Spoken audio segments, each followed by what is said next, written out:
Salut! Alors souvent la difficulté quand on veut se mettre à apprendre l'anglais, vous savez, c'est comme quand on fait du sport, ou plutôt qu'on veut reprendre le sport, ou encore pire quand on n'en a jamais fait, vous savez, mais souvent on a fait du sport un peu quand on était jeune, on a fait un peu en club, tout ça, et puis on se dit, bah, voilà, quand on est plus grand, on se dit, bah, voilà, il faudrait que je m'y remette, il faudrait que je fasse du sport un petit peu, mais je vais faire ça dans mon coin, tout seul, tranquille, à mon rythme, comme ça me plaît.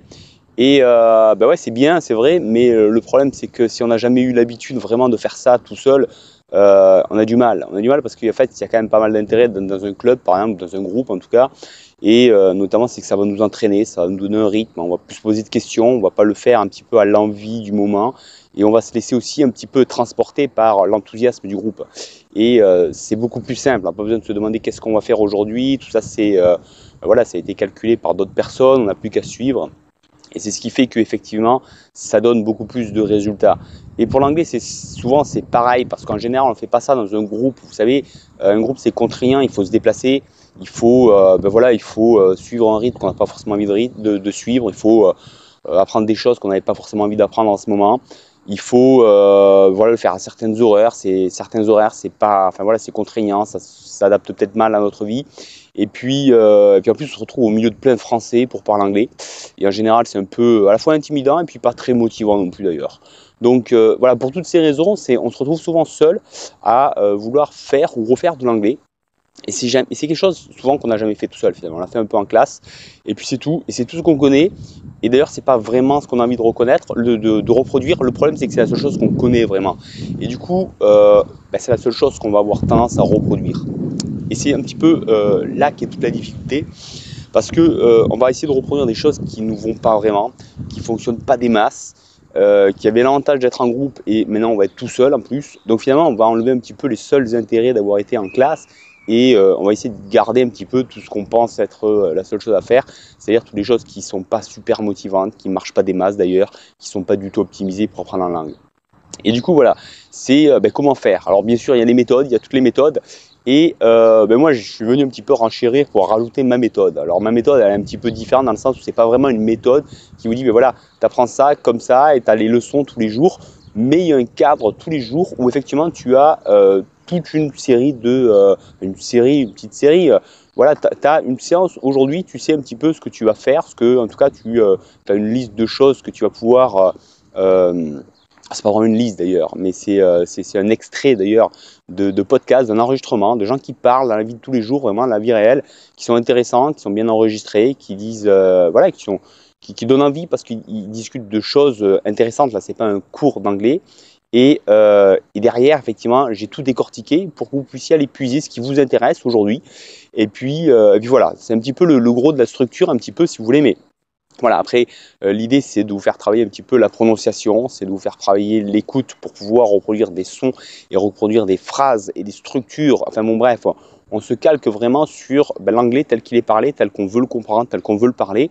Et du coup, ouais, il y a toute la structure, il y a un petit peu tout l'intérêt d'avoir quelque chose de tout fait où on ne se demande pas ce qu'on va faire aujourd'hui. Il y a tout l'intérêt on n'est plus en classe et puis on n'est plus besoin de faire des choses qui ne sont pas motivantes, qu'on n'a pas envie de faire. Et on va directement chercher ce qu'on a envie de faire. Donc voilà, l'idée c'est un petit peu de retrouver ces deux aspects-là, de sortir des méthodes un petit peu moi, c'est ce que je dis toujours, les méthodes, j'en ai essayé plein. Et même avec toute la motivation du monde, je ne vais pas très loin parce que c'est soporifique, ça m'endort.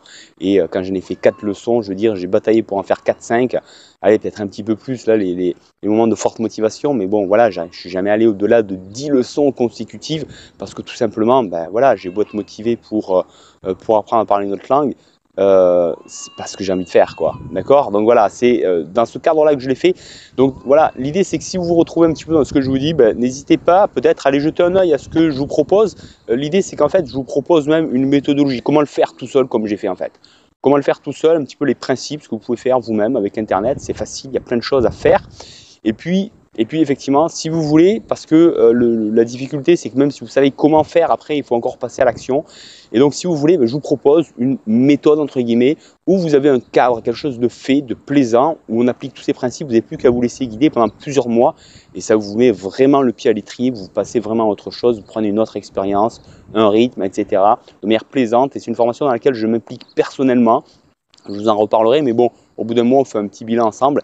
Et là, c'est pareil pour vraiment vous aider à passer à autre chose et devenir vraiment performant et vous faciliter la tâche. Parce que quand on a un processus qui fonctionne, qui est en place, en fait, c'est facile. C'est juste le seul truc, c'est en fait, il faut toujours un peu de rigueur. Ça, on peut pas l'enlever. Il faut un peu de rigueur, mais après, le processus en lui-même, il est facile, il demande peu de temps. Moi, la méthode que je propose, c'est quelque chose qui dure 10-15 minutes par jour. Vous voyez ce que je veux dire? C'est que si vous avez envie, vous êtes motivé et si vous avez trouvé un processus qui vous plaît, bah, vous allez le faire sans difficulté pour peu que vous ayez un petit peu de rigueur. Voilà, donc c'est ce que je vous propose. N'hésitez pas à aller voir parce que de toute façon, je vous propose moi des vidéos où je vous explique tout ça, comment ça fonctionne, comment vous pouvez le faire par vous-même. Et puis si ça vous intéresse, bah, je vous proposerai cette méthode. Après, vous voyez un petit peu, vous pourrez l'essayer et voir un petit peu si ça vous parle et si effectivement ça peut être quelque chose qui peut vraiment vous faire passer à autre chose. En tout cas, il y en a beaucoup qui l'ont fait et qui en sont revenus très contents et qui poursuivent qui poursuivent leur évolution dans l'anglais. Donc pourquoi pas vous? C'est ce que je vous propose. Cliquez sur le lien à la fin de la vidéo, allez voir ça tout de suite. Et puis voilà, on en reparle après. Moi, je vous dis à très bientôt. Faites évoluer votre anglais, faites-vous plaisir, faites-le dans les bonnes conditions, intelligentes, faciles et qui vont faire évoluer de manière optimum. Et on se redit à très bientôt. Bye bye.